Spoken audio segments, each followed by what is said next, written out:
Hi there, you're in the lab with your mate JJ.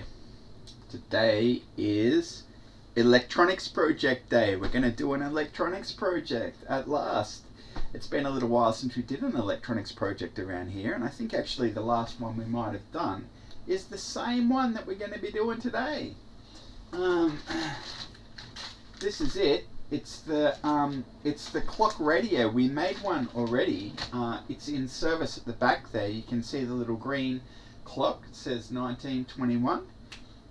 We made that earlier this year. I liked it so much I wanted to get another one so I can put it over here, and I'll have the clock in front of me as well as behind me. So we're going to make another clock. Last time I put this clock together, I got the case the wrong way round, and I didn't understand to take the covering off the perspex. So hopefully we'll get that right first time, and I won't have to go back and go back and go back. Well, I remember today I'm the Wattage Warlock, the silly job title. I'm the Wattage Warlock. So, you know, I made a video yesterday, and I decided I'm not going to publish it, because I don't think it was super relevant to the channel. I got this new DVD player that you can see here. Actually, it's a Blu-ray player. Yeah, I made a video yesterday of me getting this thing to work, but I decided not to publish it in the end because, you know, unboxing a DVD player. I don't know. If you reckon I should publish it, let me know, but I'm not planning to publish it. Maybe I'll publish it on the second channel. Anyway, I did kind of put it together. I put this video together because I had this thing, which is a Blu-ray player, USB Blu-ray, and I have a actual Blu-ray, which is the first one. Most of the optical media I have around here is actually DVD from back in the day. But my friend told me about this movie. It's called Colossus, the Forbin Project. It came out in 1970. It's a really old, daggy sci-fi movie from the 70s. And I have to say, it's not good for morale. It's a real spooky movie.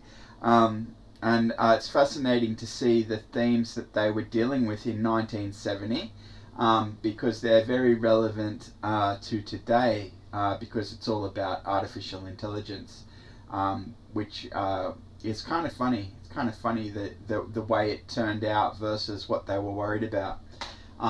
Anyway, I got this Blu-ray, and my Blu-ray, my USB Blu-ray drive, I couldn't get it to work on Linux, I couldn't get it to work on Mac OS, and I couldn't get it to work on Windows 11 Pro. So my USB player just wouldn't play the Blu-ray. It will play DVDs, so I don't know what the issue is there. I have to say I'm not an optical media wonk. I don't understand DVD and Blu-ray and region coding and codecs and DRM, and I don't get it. I just know I get the thing, I put it in, I press play, and it works or it doesn't work. So it hasn't been working for me. So I bought this thing that was I bought it on Amazon. It was billed as multi-region, but that turned out, I think, the multi-region support is the DVD multi-region, and the Blu-ray support is actually for region B, which includes Australia, which is where I am. Happily, this thing was pre-configured for Blu-ray region B, and the DVD I got, or the Blu-ray I got, is also region B. So I was a bit worried that I had to bought it like on eBay in the USA or something and got a region A copy, but happily that's not what happened. I did get a region B Blu-ray. It is a region B player, and it all worked. I ran the USB cable out of the back, not the USB, sorry, I ran the HDMI cable out of the back and into my KVM, and then it was actually the 6th KVM input. I've already got 5 inputs, so I had to run it down to number 6, and then I ran it through to my monitor up here, and it worked. I did have problems with audio, but it turned out the problem I had with audio is that I plugged the headphone jack in the back, so it was trying to play out the headphones. Consequently, the speakers weren't engaged. When I unplugged that, the audio started working, so I was able to watch the DVD on this pokey little screen up the back here. I just sat here like this and watched my movie up there. Yeah, not exactly surround sound theatre quality, but it was fine, and I enjoyed watching the show, and so that's mission accomplished. Now I'm going to have to figure out where I'm going to keep that. I guess if I want to play a Blu-ray, I can put that there and I can plug it in, but I'm obviously not going to keep it there, so I'll have to figure out which shelf I keep it on. I won't be using it very often.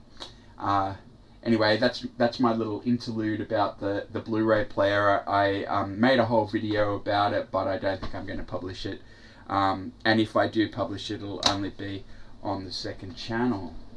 So, is there anything else to tell you? First of all, I guess I should say I'm sorry it's been a while since you've heard from me. I am trying to do Tuesday, Thursday, Saturday videos on the channel. That's really what I want to be doing.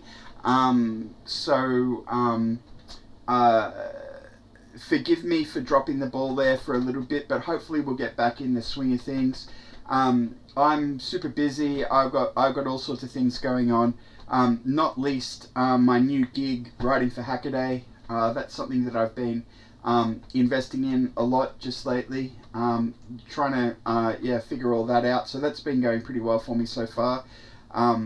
It's really good fun, very challenging as well, and the actual practice of it is really good. I've really been enjoying it, so that's good. I do like making these videos too, so happy to do that. Gonna put this together. I've already done one before, so I'm pretty confident that we'll be able to make it work. I made some notes last time as well about I got the instructions translated, and you have to, like, programming it is a bit of a trick, but I've got the notes about that, so setting the clock is something that we'll be able to figure out how to do.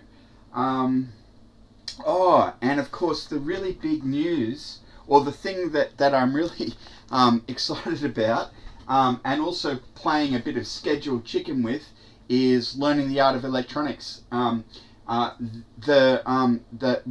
just about to get started. The first video is due on the first Tuesday of the month, which I think is the 6th. Let me just check. Yep, Tuesday the 6th, coming up next week. So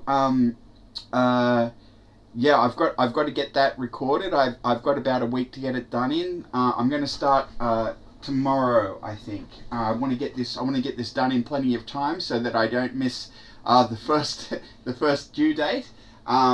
Unfortunately, the second edition that I pre-ordered at Amazon has not arrived yet. I went to Amazon this evening to check if I could prod them about that. I couldn't. There didn't seem to be any facility for me to ask about it. When I went to the Amazon Australia website for the book, it says that it's not in stock. So I'm not sure what's happened there, but it looks like they haven't arrived in Australia yet. So we're going to start our project with the first edition of the book. I'll switch to the second edition as soon as it arrives. So that's probably not going to be a huge deal, actually. So that should all be not much different, I imagine, between the first and the second editions for the first chapter, I assume. I did actually have a look into it recently, and I think the extra content was all at the back, so I think the early content's basically, I expect it's the same. There might be a few typos that got fixed up or something like that. Anyway, should be right. So we'll have that coming out next week, so if you are interested in electronics, we're about to start learning the art of electronics. It's going to take us 2 years. We're going to do one project every month for 2 years, and then we'll be done. A bit over 2 years, in fact. And I think that's everything you need to know for now. Let's pop over to the bench together and put our project together. Here on the lab. So this is our project. It's called the J3 Green Shell TJ-56-428 4-digit DIY clock kits with acrylic shell. We already made one of these. And we're just going to make another one. So let's have a look at what came in the box.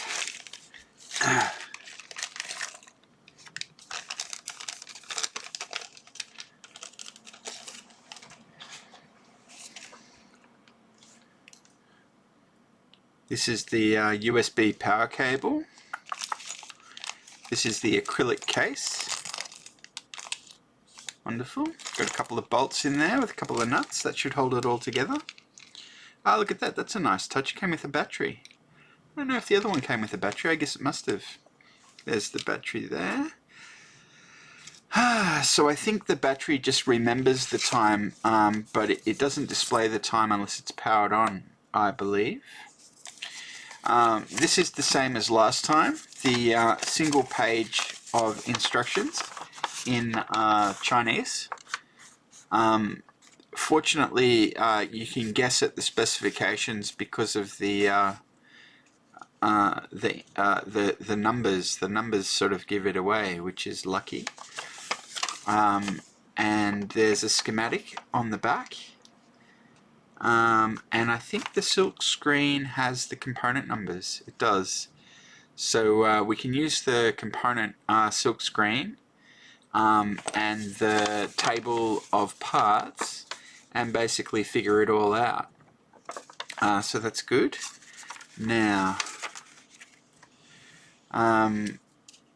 there we've got our LCD, 7-segment displays, 4 of them. This is some sort of a microcontroller, STC 15W408AS. I remember looking this up last time we did it, and it's a microcontroller, and they've preloaded it with some software. They didn't give us the software, which is a bit disappointing. It would have been fun to play with the software, but we didn't get it. So here are all the bits and pieces. Oh, there's a magnet in there. Interesting. I would have assumed that's piezo jobby, but it looks like it's magnetic. Oh, that was nice touch. They gave us sockets for the ICs. That's good. This one's seen better days. His legs are a bit bent out of shape. I get a bit bent out of shape myself sometimes. Alright, well, I'm going to organize the components. We'll time-lapse that, and then we'll check in once they're all organized, and then we'll put them all in and we'll solder them all in. I'll turn the soldering iron on in a second when I need it, but not while I'm just organizing these components. So, let's do that.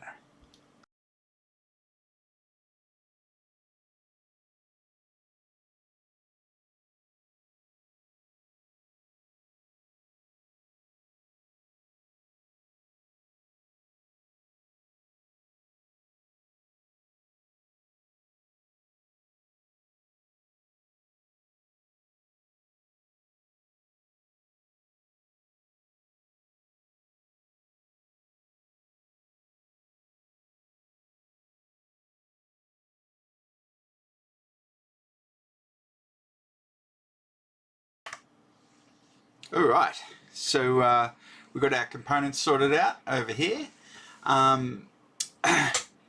Looks like everything's there, which is good. Some of them are a bit tricky to figure out, but I think I got it all figured out. I guess we'll just put them in the order given. I don't see any reason not to do it just that way.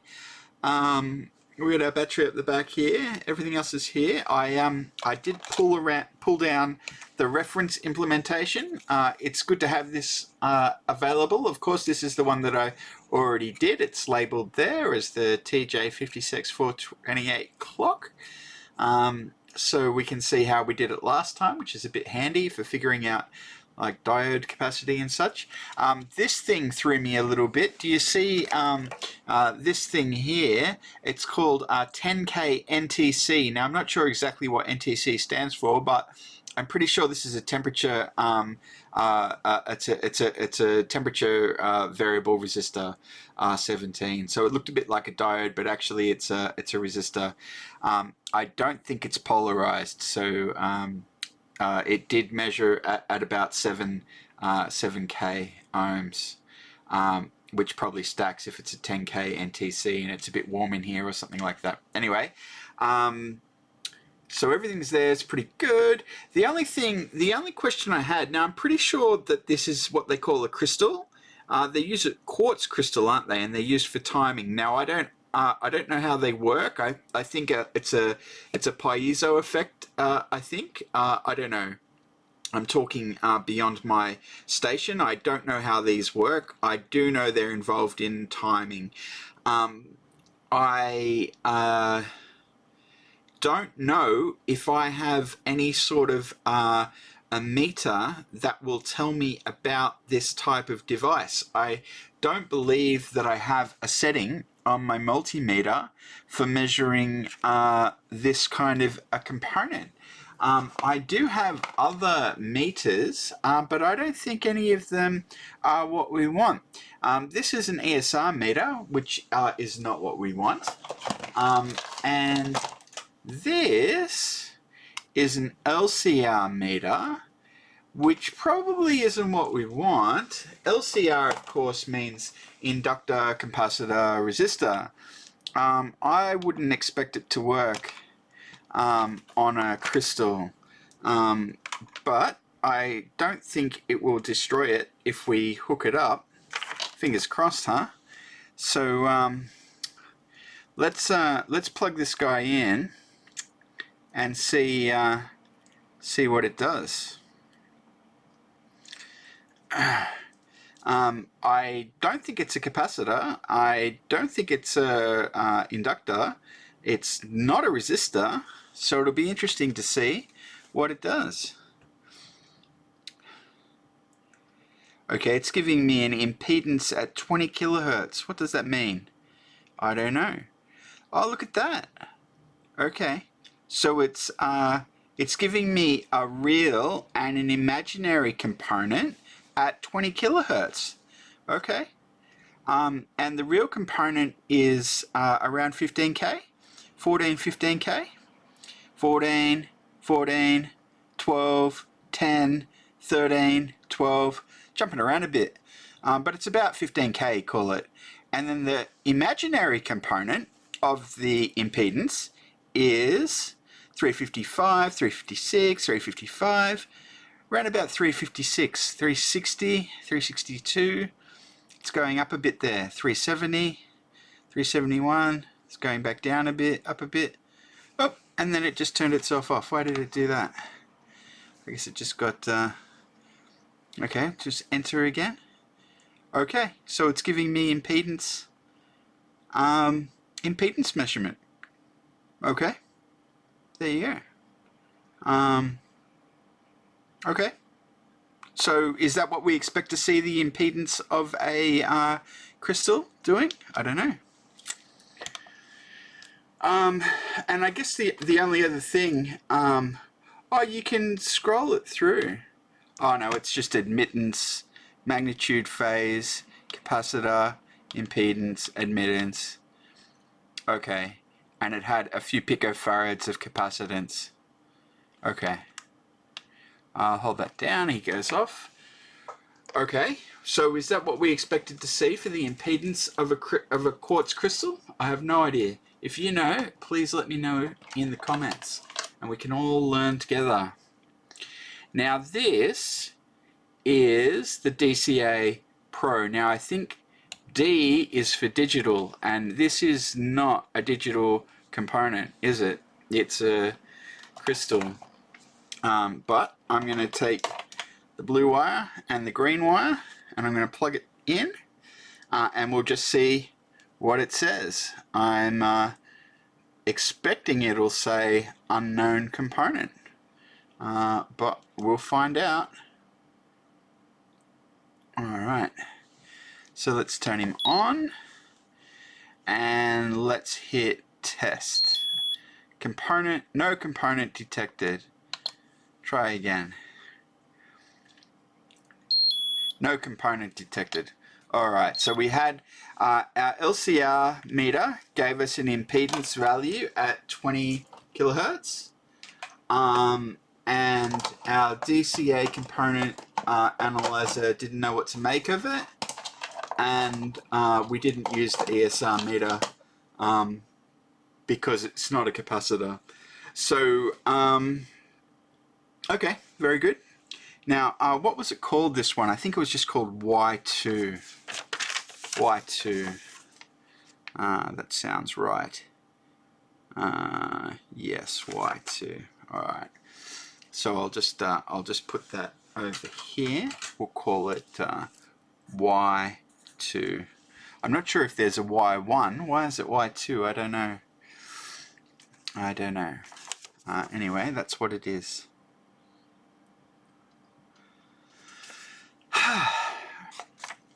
Alright. Well, we're just about ready to begin construction. We've got our box. We'll do that last.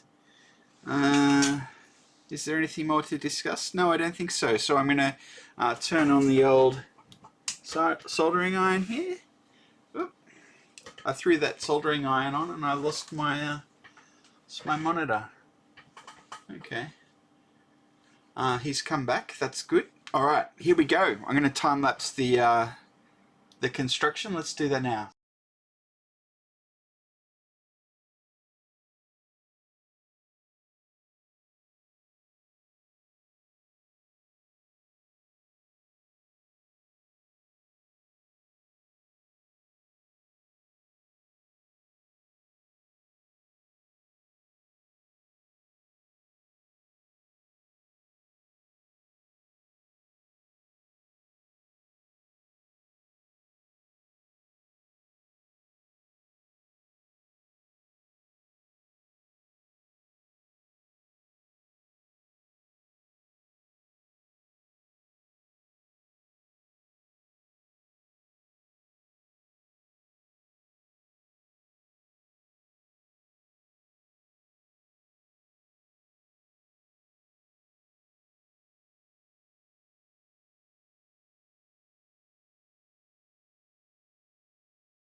All right, so we've got him together.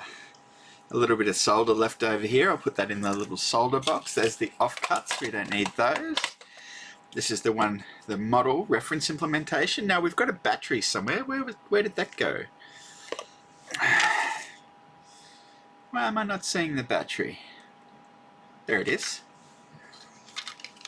Now I think we're done with the soldering iron, so we'll turn that off. And I've got my fresh coffee here. Just let me enjoy that quickly. So it looks like battery in, and then we can put the case on. Now we put the label on there last time. I suppose we'll do that again. Why wouldn't we do that? Oh, and look, you can't take me anywhere. Oh no, I did it right. Good, good, good. Okay.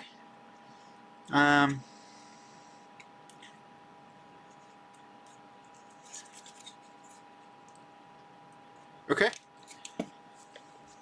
So now there's a little bit of plastic on here. I didn't take this off last time. I'll take it off this time. I think I'm getting better at this. Took the plastic off. I didn't do that last time. And let's see if we can get the perspex right this time. And before I forget, let's put the old lithium cell in. All right.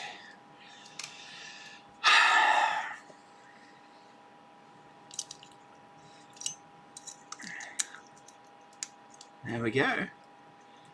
Looks pretty good to me. Now,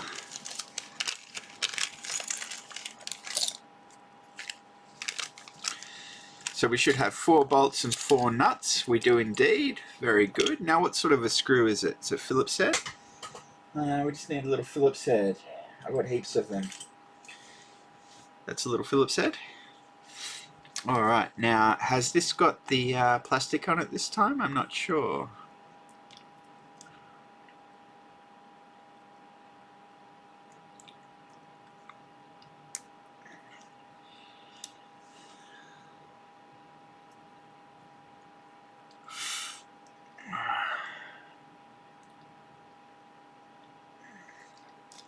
There we go. Alright.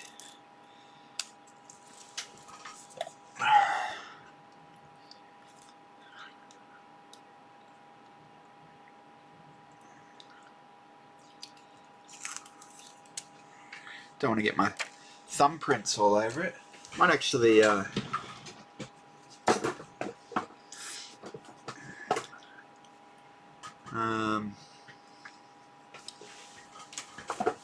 I've got these latex gloves.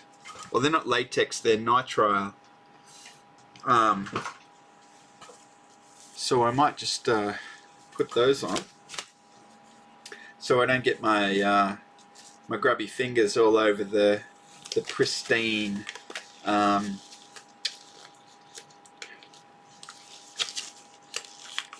perspex.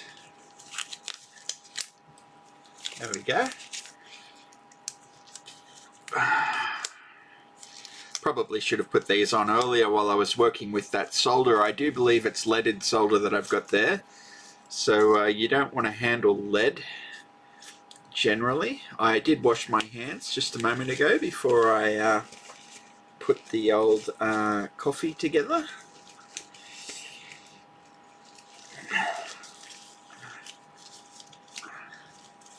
I love the smell of that rosin core. Of course, this is television and not smell-o-vision, so you can just imagine how wonderful it is to sit here smelling the old solder.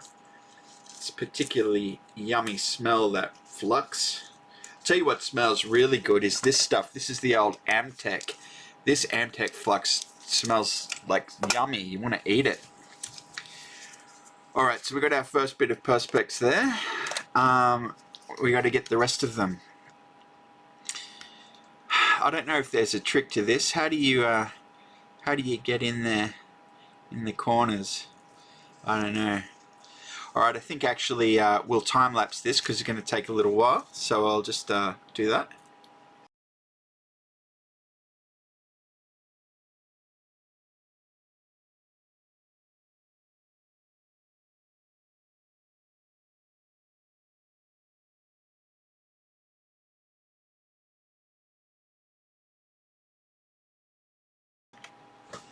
Thought we might just do this bit together. So I'm just putting the bolts in. It's all just being held together by gravity there at the moment. So hopefully I get that all sorted before it falls apart on me. Seems to be working. Now I've got the gloves on, of course, because I don't want to get my fingerprints all over it.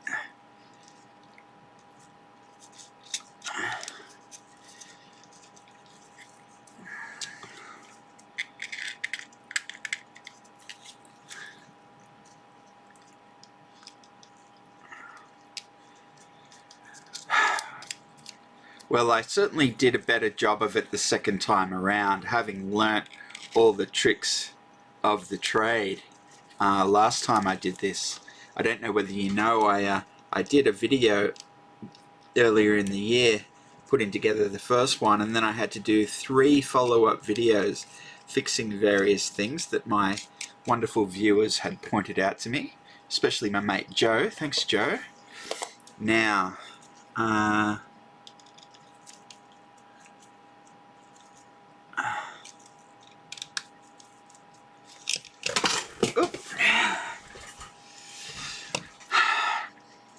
so I'm just trying to avoid getting it all dusty or grubby, because it is clear, so we don't want to sort of pollute it. I used to have this cool computer that had a clear plastic perspex case, and it was awesome when it was new, but of course computers, when they sit there, they get dusty, and it got all dusty, and then it wasn't so cool to be clear anymore. This guy hasn't got dusty. He's still looking pretty good. I could take this out of its case and take that plastic off now that I know about it, but doesn't need to be done. Hasn't been bothering me. Alright. Actually, you know, I've done these too tight. I made the same mistake on the other one. Yeah, there's no need to over tighten them. Yeah, it's a bit better if they're a bit looser.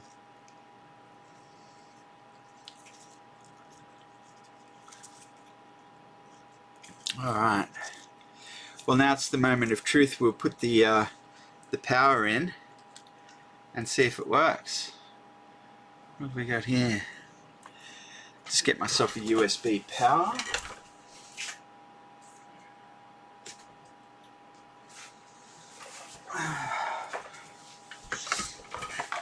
I got a whole lot of options when it comes to USB power. We just want a single one, that'll do.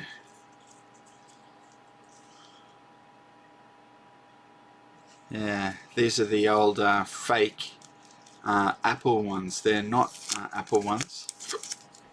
They're knockoffs. Let's give ourselves some power. Is it gonna be long enough? I don't know. Let's see. Where is he? Here he is. I think it's going to be long enough.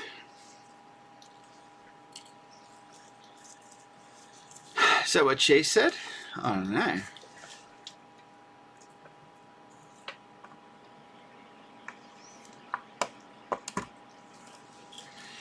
So,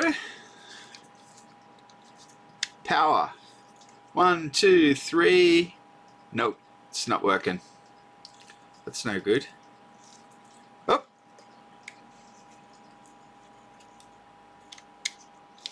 Saw a brief bit of power. No, not working. What do you suppose I've done wrong?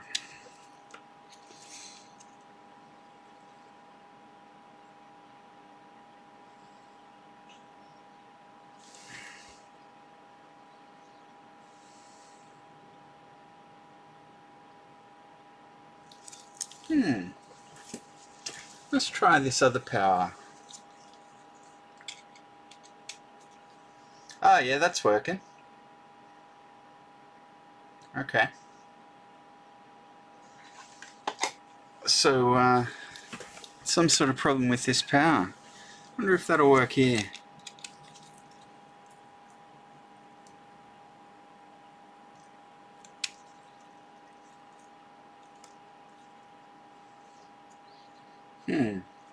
I seem to have a problem with the power cable.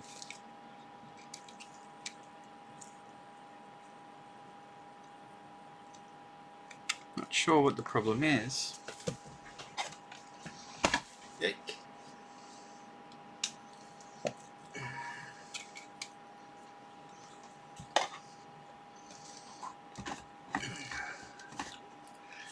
It might just be this. Maybe it's this dodgy not Apple thing. I suppose that I can get the old multimeter onto it. You're going to need a multimeter with actual pointy ones. The old Fluke here will do it. So we'll put him on DC voltage mode. Turn him off and put him on DC voltage mode. Alright, let's see if we've got a voltage on this guy. Probably, what do we want? Probably positive on the inside.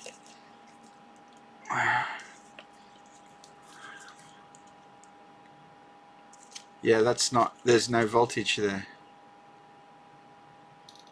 There you go. So, I think that we can bin this guy. He doesn't look like he's working at all. Here's another one. This is also a knockoff. Let's put him in. Let's see if we get a voltage on him. So we want black on the outside, red on the inside. There we go, got a voltage on him. So let's see if it'll power our clock. Here's our clock. Hey, look at that. That's great. Wow. You know, having taken the little plastic bit off, it's really bright. Look at that. Oh, no, that's no good. 30. What's that trying to say? That's no good.